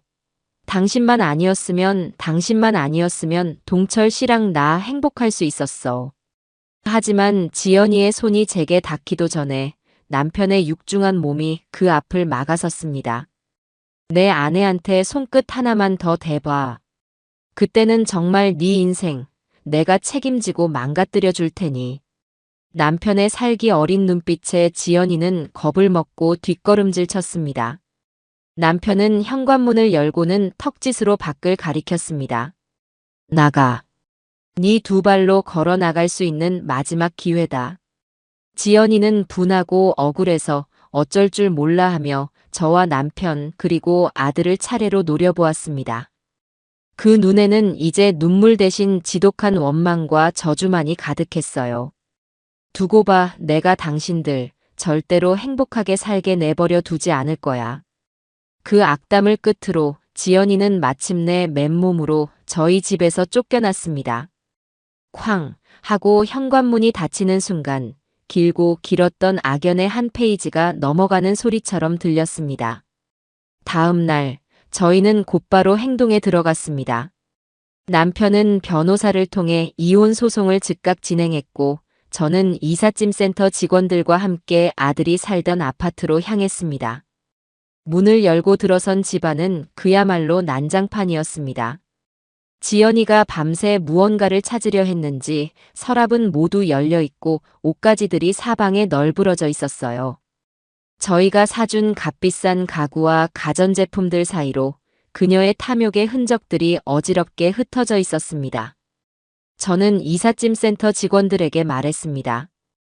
여기 있는 물건 중에 저 여자 개인 옷가지랑 싸구려 화장품 몇 개 빼고는 전부 다 빼주세요. 가구랑 가전은 전부 중고센터에 팔아버릴 겁니다. 제 말에 직원들은 잠시 의아한 표정을 지었지만 이내 묵묵히 일을 시작했습니다. 옷장을 열자 제가 사준 명품 옷과 가방들이 가득했습니다. 저는 망설임 없이 그것들을 모두 꺼내 헌옷 수거함이라고 적힌 커다란 자루에 담았습니다. 지연이가 알면 기절초풍할 일이었지만 제게는 더 이상 아까운 물건들이 아니었어요. 그저 더러운 과거의 잔해일 뿐이었죠. 한참 짐을 정리하던 중 저는 침대 밑 깊숙한 곳에서 작은 상자 하나를 발견했습니다. 혹시나 하는 마음에 열어보자 그 안에는 여러 장의 대출 서류와 독촉장들이 들어 있었습니다. 모두 지연이의 남동생 이름으로 된 것들이었죠. 대부업체 이름만 봐도 살벌한 곳들이었습니다. 그리고 그 옆에는 지연이가 저희 몰래 자기 친정집에 보내준 돈의 액수가 적힌 작은 수첩도 있었습니다. 저희가 생활비로 주었던 돈, 제가 용돈으로 챙겨주었던 돈들이 고스란히 그쪽으로 흘러 들어가고 있었던 겁니다. 저는 기가 막혀 헛웃음만 나왔습니다. 그 모든 증거를 조용히 챙겨 가방에 넣었습니다. 모든 짐을 빼내고 텅 비어버린 아파트를 둘러보았습니다. 한때는 제 아들의 보금자리였던 곳. 하지만 이제는 그저 차갑고 낯선 공간일 뿐이었습니다. 저희가 막 아파트를 나서려던 그때 엘리베이터 문이 열리며 지연이가 헐레벌떡 뛰어왔습니다. 아마도 이혼 서류에 도장을 찍어주지 않으면 위자료 청구도 어렵다는 변호사의 말을 듣고 마지막 미련이라도 챙기러 온 모양이었습니다. 하지만 텅 빈 집안을 본 지연이는 그대로 얼어붙었습니다. 이게 다 뭐야? 내 짐, 내 가구들 다 어디 갔어? 네 짐? 제가 차갑게 되물었습니다. 여기서 네 돈 주고 산 게 뭐 하나라도 있니? 전부 우리가 해준 거야. 그러니 처분하는 것도 우리 마음이지. 아, 네 개인 옷가지랑 화장품은 저기 복도 끝에 박스에 담아놨으니 그거라도 챙겨가렴. 제 말에 지연이는 이성을 잃고 제게 달려들려 했습니다. 하지만 이번에도 제 옆에 든든하게 서 있던 남편이 그 앞을 막았습니다. 강 여사, 여기서 소란 피우면 업무방해 및 주거침입으로 바로 경찰에 신고하겠습니다. 이미 접근금지 신청도 들어간 상태이니 처신 잘하는 게 좋을 겁니다. 남편이 미리 준비해 둔 변호사의 서류를 보여주자 지연이는 더 이상 어쩌지 못하고 그 자리에 주저앉아 울부짖었습니다. 아파트 복도에 지연이의 울음소리가 처량하게 울려 퍼졌지만 저와 남편은 단 한 번도 뒤돌아보지 않고 그곳을 빠져나왔습니다. 그 후 지연이와 그 가족에 대한 소문이 간간히 들려왔습니다. 저희라는 돈줄이 끊기고 사채업자들의 압박은 더욱 거세졌다고 합니다. 결국 견디다 못한 그들은 살던 집까지 헐값에 넘기고 어느 날 밤 온 가족이 빚쟁이들을 피해 야반도주를 했다는 소식이었습니다.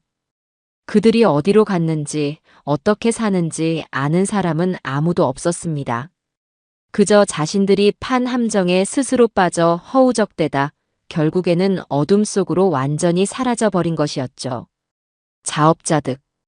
그 네 글자만큼 그들의 비참한 말로를 정확하게 표현하는 말은 없을 겁니다.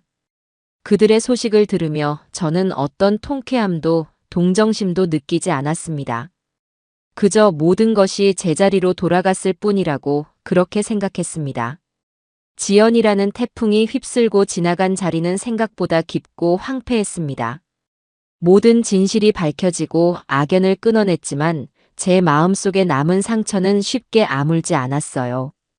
특히 아들에 대한 감정은 복잡미묘했습니다. 머리로는 아들 역시 지연이에게 속은 피해자라고 생각하면서도 가슴으로는 제 멱살을 잡았던 그 서늘한 눈빛을 도저히 잊을 수가 없었습니다. 모든 것을 잃은 아들은 그 후 며칠간 아무런 소식이 없었습니다. 남편은 아들이 다니던 번듯한 회사에 직접 연락해 사표를 수리하도록 조치했습니다. 그 자리는 원래 남편의 힘으로 앉혀준 자리였으니 거두는 것도 당연한 이치였죠. 이제 아들에게는 아내도 집도 직장도 아무것도 남지 않았습니다. 그러던 어느 날 저녁 비가 추적추적 내리는 날이었습니다. 창밖을 무심코 내다보던 저는 아파트 현관 앞 가로등 아래 웅크리고 앉아있는 익숙한 인형을 발견했습니다. 제 아들 동철이었습니다. 우산도 없이 비를 쫄딱 맞으며 마치 죄인처럼 고개를 푹 숙인 채 앉아 있었어요. 차마 집으로 들어오지도 못하고 그렇다고 떠나지도 못한 채 그렇게 몇 시간을 있었던 모양입니다. 그 모습을 보는 순간 심장이 쿵 하고 내려앉았습니다. 미움과 원망, 그리고 차마 떨쳐내지 못한 모성애가 뒤엉켜 가슴이 아려왔어요. 하지만 저는 선뜻 나서지 못했습니다. 지금 제가 섣부른 동정심으로 아들을 받아준다면 이 아이는 평생 자신의 잘못을 제대로 깨닫지 못할 것이라는 것을 알았기 때문입니다. 그때 거실에서 신문을 보던 남편이 조용히 자리에서 일어났습니다. 남편 역시 창밖의 아들을 보고 있었던 것이죠. 남편은 우산 하나를 들고 말없이 밖으로 나갔습니다. 저는 창문에 기대어 그 모습을 지켜보았습니다. 남편은 아들에게 우산을 씌워주거나 일으켜주지 않았습니다. 그저 아들 옆에 가만히 서서 함께 비를 맞을 뿐이었죠. 한참의 침묵이 흐른 뒤 남편이 무언가 말을 건넸고 아들은 고개를 들어 아버지를 바라보았습니다. 그리고는 이내 바닥에 이마를 대고 절을 하듯 엎드려 오열하기 시작했습니다. 어깨를 들썩이며 서럽게 우는 아들의 모습에 저도 결국 참지 못하고 눈물을 흘리고 말았습니다. 잠시 후 남편 혼자 집으로 돌아왔습니다. 남편의 옷은 비에 흠뻑 젖어 있었어요. 당신 동철이는? 제 물음에 남편은 젖은 옷을 갈아입으며 무뚝뚝하게 대답했습니다. 갈 곳을 정해줬으니 갔을 거야. 다음 날 남편은 제게 작은 열쇠 하나와 주소가 적힌 쪽지를 건네주었습니다. 허름한 동네의 다세대 주택 주소였습니다. 내가 동철이한테 준 곳이야. 보증금 1,000만 원에 월세 30만 원짜리 아주 작은 단칸방이지. 가서 살아남으라고 했어. 네 힘으로 돈을 벌어서 월세를 내고 밥을 사 먹고 인간답게 사는 게 뭔지 바닥부터 다시 배우라고. 그리고 이건 남편은 작은 명함 하나를 더 꺼내 보였습니다. 인력사무소 명함이었습니다. 일자리도 하나 소개해줬지. 매일 아침 저기 나가서 굳은 일 가리지 말고 땀 흘려 돈을 벌라고 했어. 그렇게 1년을 버티면 그때 다시 아들로 받아줄지 생각해보겠다고 했네. 저는 아무 말도 할 수 없었습니다. 남편의 방식은 냉정했지만 그것이 아들을 위한 최선의 길이라는 것을 알고 있었기 때문입니다. 온실 속 화초처럼 자라 세상 물정 모르던 아들에게 시련과 고통은 분명 좋은 약이 될 것이었습니다. 그렇게 한 달이라는 시간이 흘렀습니다. 아들에게서는 아무런 연락도 오지 않았습니다. 궁금하고 걱정되는 마음이 굴뚝 같았지만 저도 남편도 먼저 연락하지 않았습니다. 아들이 스스로의 힘으로 일어서기를 묵묵히 기다려줄 뿐이었죠. 저는 그 시간 동안 저 자신을 돌보는 데 집중했습니다. 오랫동안 잊고 지냈던 저의 삶을 되찾고 싶었어요. 아침마다 동네 뒷산에 올라 운동을 시작했고 오후에는 문화센터에 나가 그동안 배우고 싶었던 도예를 배우기 시작했습니다. 흙을 만지고 땀을 흘리고 좋은 사람들과 어울리다 보니 가슴속에 응어리져 있던 화와 슬픔이 조금씩 녹아내리는 것 같았어요. 저는 더 이상 누구의 아내, 누구의 엄마가 아닌 우미자라는 제 이름으로 살아가는 법을 조금씩 배워나가고 있었습니다. 그러던 어느 주말, 저는 큰 맘을 먹고 아들이 사는 동네로 향했습니다. 남편에게는 비밀로 했어요. 손에는 아침부터 정성껏 만든 밑반찬 통을 여러 개 들고 있었습니다. 낡고 가파른 골목길을 한참 올라가자 쪽지에 적힌 허름한 다세대 주택이 나타났습니다. 굳게 닫힌 철문을 열고 좁은 계단을 올라가니 아들의 방이라고 표시된 302호 문이 보였습니다. 차마 초인종을 누르지 못하고 문 앞에서 한참을 망설였습니다. 문틈으로는 희미하게 된장찌개 냄새가 새어나오고 있었어요. 제가 망설이는 사이 안에서 인기척이 들리더니 문이 벌컥 열렸습니다. 아마도 라면이라도 사러 나가려던 모양이었는지 후줄근한 운동복 차림의 아들이 문을 열다 말고 저와 눈이 마주쳤습니다. 어머니. 아들은 저를 보고 너무 놀라 말을 잇지 못했습니다. 한 달 만에 본 아들의 모습은 많이 변해 있었습니다.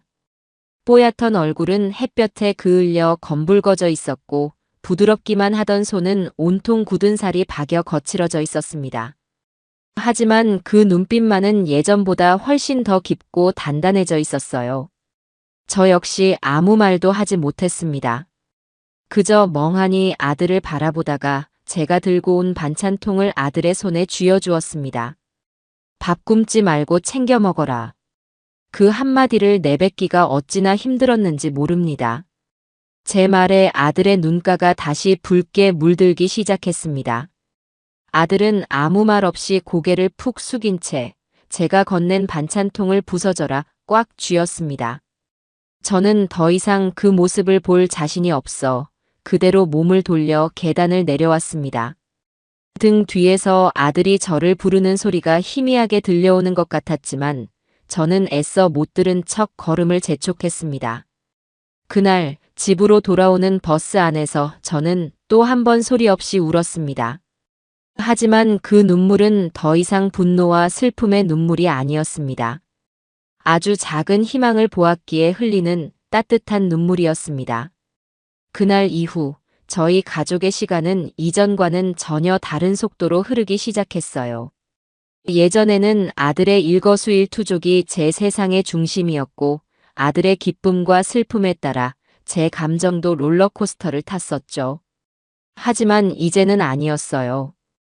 저는 아들의 인생과 제 인생 사이에 건강한 경계선을 긋는 법을 배웠고 그 빈자리에는 제 자신의 삶을 채워 넣기 시작했습니다. 아들은 일주일에 한 번, 토요일 저녁이면 어김없이 전화를 걸어왔습니다. 처음 몇 달간 통화 내용은 늘 비슷했어요. 안부를 묻고 몸은 괜찮으시냐 걱정하고 별일 없다고 대답하는 다소 건조하고 의례적인 대화의 연속이었죠. 하지만 저는 그 어색한 통화만으로도 아들이 얼마나 큰 노력을 하고 있는지 느낄 수 있었습니다.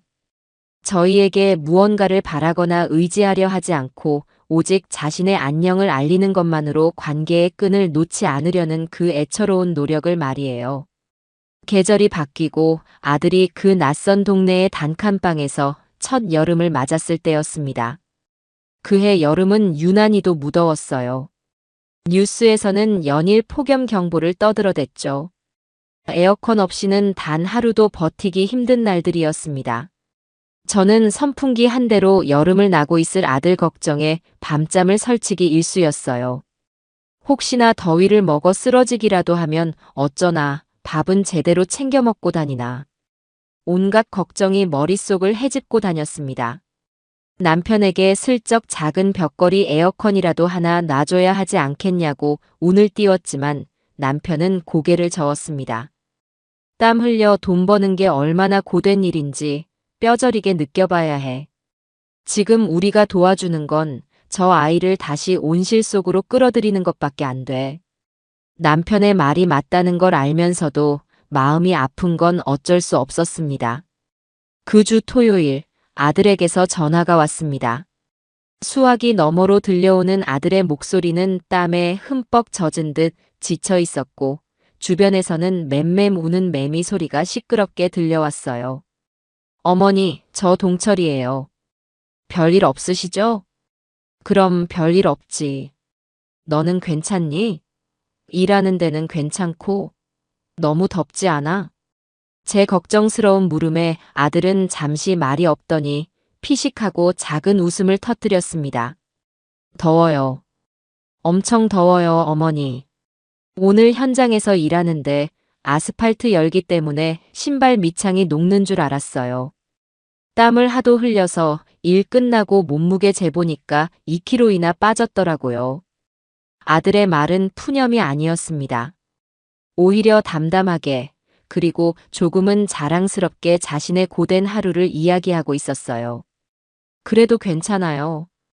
저녁에 찬물로 등목 한번 하고 선풍기 앞에 앉아서 시원한 맥주 한 잔 마시면 세상 부러울 게 없더라고요.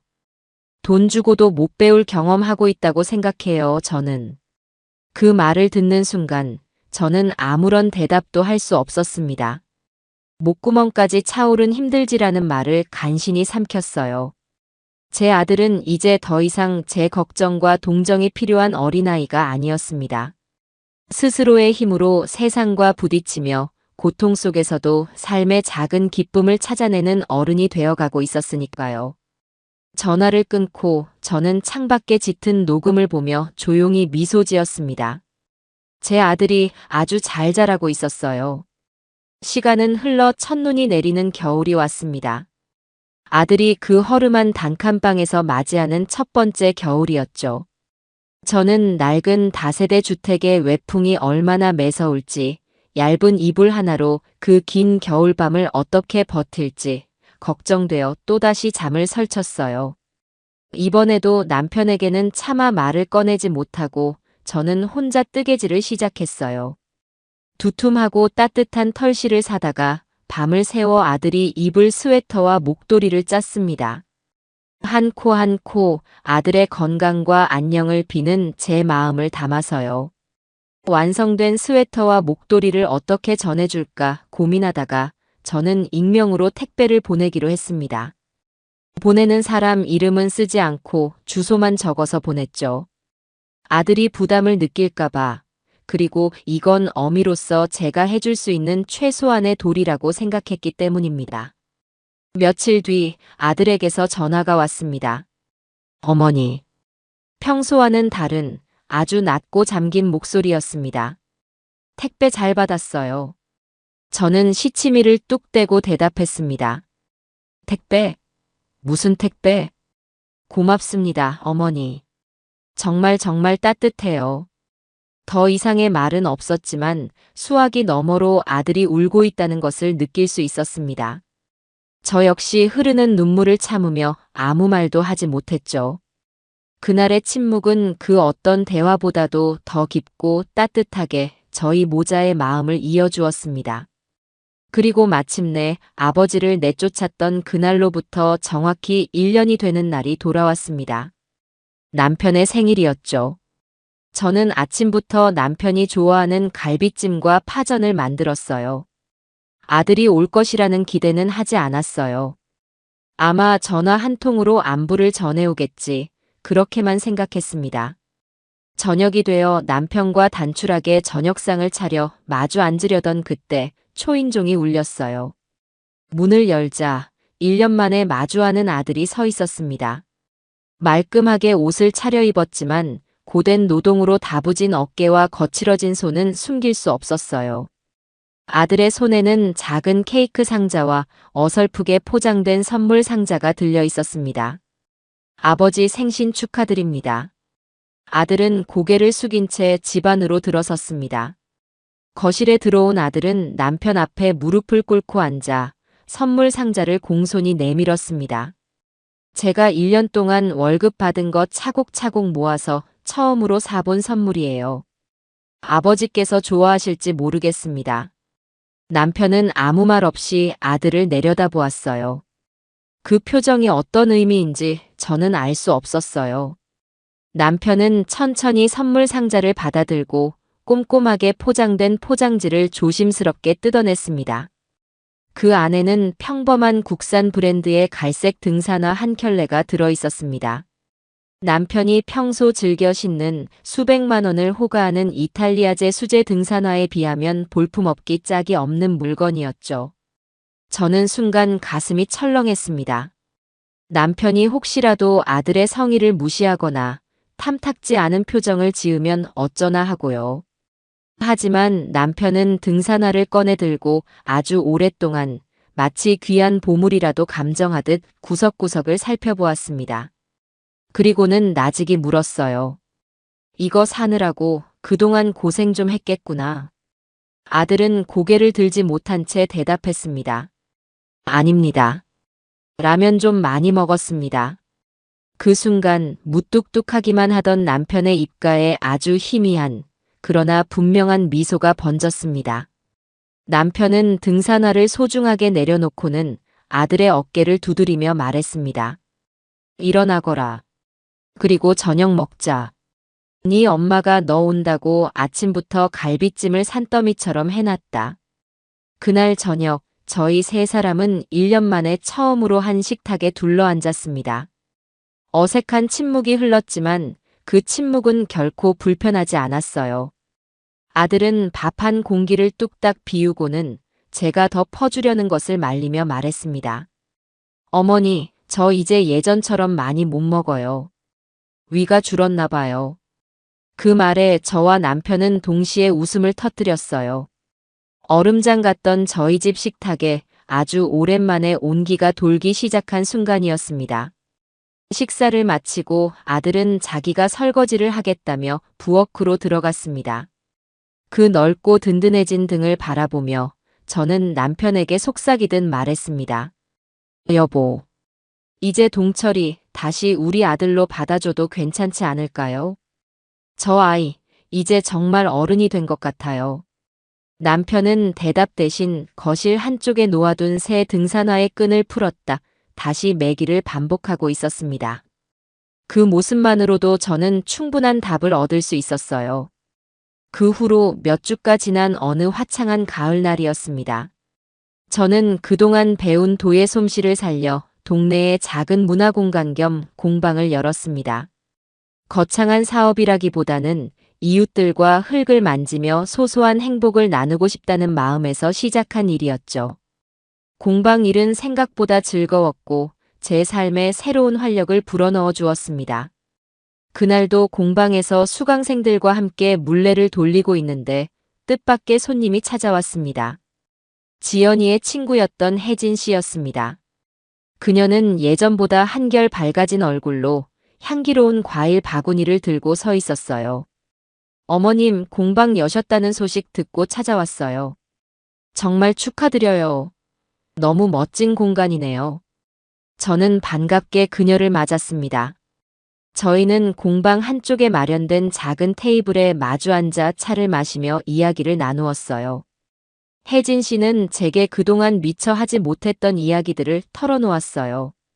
사실 지연이는 결혼 전부터 친구들 사이에서 거짓말과 과시욕으로 유명했다고 합니다.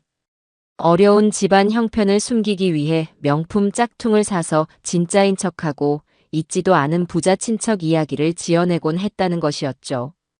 저도 그때는 그냥 철없는 행동이라고만 생각했어요, 어머님. 그렇게까지 무서운 아이인 줄은 정말 몰랐어요. 어머님께 모든 걸 말씀드리고 나서 저도 지연이와의 관계를 완전히 정리했어요. 혜진 씨는 잠시 찻잔을 내려다보더니 조심스럽게 입을 열었습니다. 사실 얼마 전에도 지연이한테서 연락이 왔었어요. 지연이한테서요? 네. 정말 뜬금없이 모르는 번호로 전화가 왔더라고요. 자기가 지금 지방의 작은 식당에서 허드렛 일을 하며 지내는데 몸이 너무 아파서 병원 갈 돈이 없다고요. 마지막으로 딱 500만 원만 빌려주면 평생 은혜는 잊지 않겠다고 울먹이는데. 혜진 씨는 고개를 저었습니다. 예전 같았으면 마음이 약해졌을지도 몰라요. 하지만 저는 단호하게 말했어요. 지연아, 너는 지금 돈이 없는 게 아니라 사람이 없는 거야. 네가 그동안 사람들에게 어떻게 상처를 줬는지, 네 주변에 왜 아무도 남지 않았는지 앞으로 평생을 반성하면서 살아. 나한테 다시는 연락하지 마. 하고 끊어버렸어요. 그 이야기를 들으며 저는 더 이상 지연이에 대한 어떤 감정도 느껴지지 않았습니다. 미움도 원망도 연민도 아니었어요. 그저 저와는 아무런 상관이 없는 아주 먼 세상의 사람 이야기처럼 들릴 뿐이었습니다. 그녀는 스스로의 탐욕과 거짓이라는 감옥에 갇혀 영원히 빠져나오지 못할 벌을 받고 있는 것이었죠. 혜진 씨가 돌아가고 저는 혼자 남아 물레 앞에 앉았습니다. 빙글빙글 돌아가는 물레 위의 흙덩이를 두 손으로 감싸 쥐었어요. 아무런 형태도 없던 흙이 제 손길에 따라 조금씩 모양을 갖추어가는 것을 느끼며 문득 제 삶과 참 많이 닮아 있다는 생각을 했습니다. 한때는 아들이라는 존재에 기대어 무형의 삶을 살았던 저였죠. 하지만 아들이 제 품을 떠나고 예상치 못한 시련의 불길을 통과하고 나서야 저는 비로소 우미자라는 저 자신의 온전한 형태를 찾아가고 있었습니다. 깨지고 부서졌던 부분은 오히려 독특하고 아름다운 무늬가 되어 남았어요. 공방 창밖으로 저녁 노을이 붉게 물들고 있었습니다. 퇴근 시간인지 남편과 아들이 나란히 언덕길을 걸어오는 모습이 보였습니다. 아직은 조금 서먹한 간격을 유지하고 있었지만 두 남자의 그림자는 길게 이어져 하나가 되어 있었어요. 저는 그 모습을 보며 조용히 미소 지었습니다.